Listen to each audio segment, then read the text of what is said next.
हैं। सर थोड़ा सा पार्किंग चार्जेस भी इंट्रोड्यूस करेंगे, जिससे इसका एक एमओयू करेंगे और इसको सक्सेसफुल बनाने में टीम्स का बहुत बड़ा योगदान है। फंक्शन है।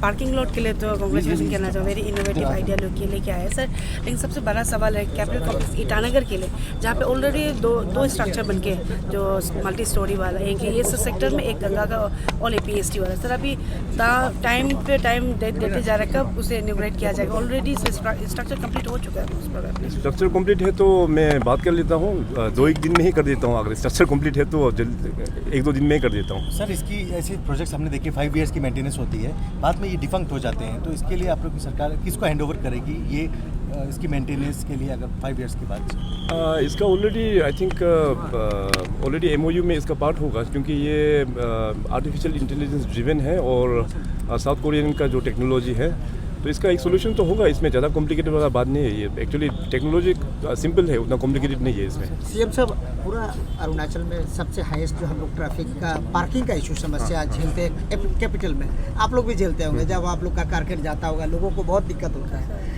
ये एक शायद लगता है आई ओपनर होगा आपका सरकार के लिए भी, या तो शायद भारत में पहला बार ये बना है, आपको जानने को मिला है।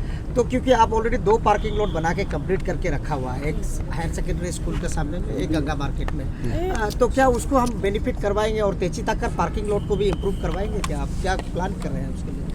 ऑलरेडी जैसे बताया कि अगर project I think almost complete ही है तो 2-1 दिन में ही उसका भी हम पब्लिक को हम डेडिकेट कर देंगे।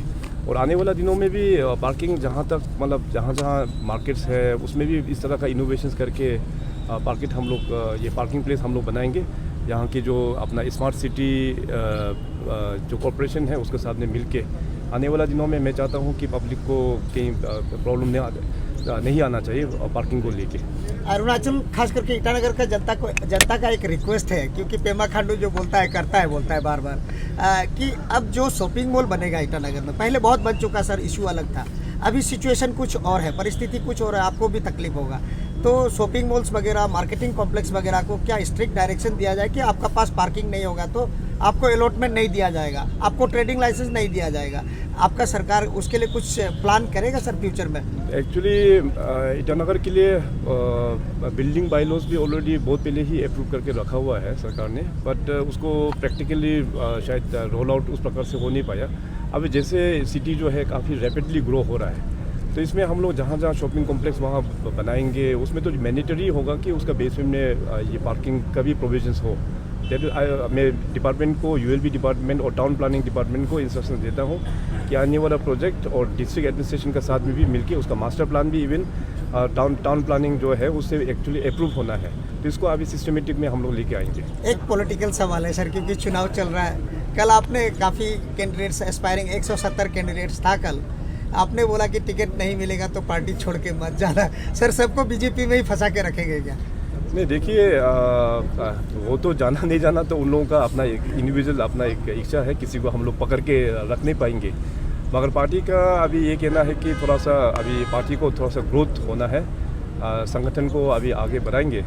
तो अभी जिस प्रकार से पब्लिक ने इस बार जो प्यार दिया है, तो इसी उसका मुताबिक सब कैंडिडेट्स लोग भी बीजेपी में आ गया, ये बहुत अच्छा बात है। तो मैं तो डे 1 से ही हमेशा यही कह के आया हूँ कि अरुणाचल प्रदेश एक बहुत ही कॉम्प्लिकेटेड एक स्टेट है। इसमें हम लोग ने एक्सपेरिमेंट के तौर पे बोलिए या प्रैक्टिकली बहुत सारा पॉलिटिकल पार्टीज़ का गवर्नमेंट भी यहाँ पे पहले बना, ज़्यादातर कांग्रेस का ही यहाँ पे गवर्नमेंट रहा, मगर उस हिसाब से संभाला नहीं गया। मगर बीजेपी का गवर्नमेंट अभी स्टेट में आके 6-7 साल हो गया, तो इसमें देखा है कि मतलब पार्टी का जो सोच है अरुणाचल के लिए वो ठीक बैठता है। और अरुणाचल जैसे डाइवर्सिटी जो स्टेट है, यहाँ पे बहुत सारा कम्युनिटीज़ है, ट्राइबल ग्रुप्स है, तो इसको संभालने के लिए बीजेपी का अम्ब्रेला में ही हम लोग लेके जाना होगा। तो इसलिए पार्टी का अभी ये डायरेक्शन है कि 2024 का बाद में संगठन को भी ध्यान देंगे और संगठन को भी हम लोग ग्रोथ करेंगे। तो उसी आधार पर कल पार्टी ने मीटिंग रखा, तो पार्टी के ज़रिए से हम लोग ने ये रिक्वेस्ट सबको किया हुआ है। सर कल के दिन में नरेंद्र मोदी जी तो आए थे, लेकिन साथ ही साथ यहाँ के एक एमएलए का भी देहांत हुआ है किमुन जी का। तो आपकी तरफ से उनके फैमिली मेम्बर्स को कुछ मैसेज रहेगा या फिर आप विजिट करने वाले हैं उनके होम टाउन से? ये कल थोड़ा सा सरप्राइजिंग एक न्यूज़ आ गया था, जो पीएम साहब का प्रोग्राम चल रहा था, तो उसमें ये खबर आ गया था कि एमएलए साहब जो हमारा 52 साउथ चांगलांग के वो काफ़ी सीनियर एमएलए है, लीड फुजुम जिमुन जी, वो करीबन 5 टर्म उन्होंने वहाँ से रिप्रेजेंट किया हुआ है। तो अलग अलग कैपेसिटीज़ में उन्होंने काम भी किया हुआ है। तो पीएम साहब का प्रोग्राम के बाद में पीएम साहब को सी ऑफ करने के लिए मैं सीधा हेलीपैड से उनके घर में भी गया, उनको अपने ओर से श्रद्धांजलि भी अर्पित किया और फैमिली से भी हमारा बात हुआ। और कल ही यहाँ से नाहरलगन से उनका जो मोर्टल रिमेंस को चांगलांग डिस्ट्रिक्ट में भेजा। तो आज चांगलांग से लेके जो उनका अपना जो गांव है किमुन जो गांव है वहाँ पे लेके फिर उन लोग का अपना लास्ट राइट्स वहाँ पे करेंगे।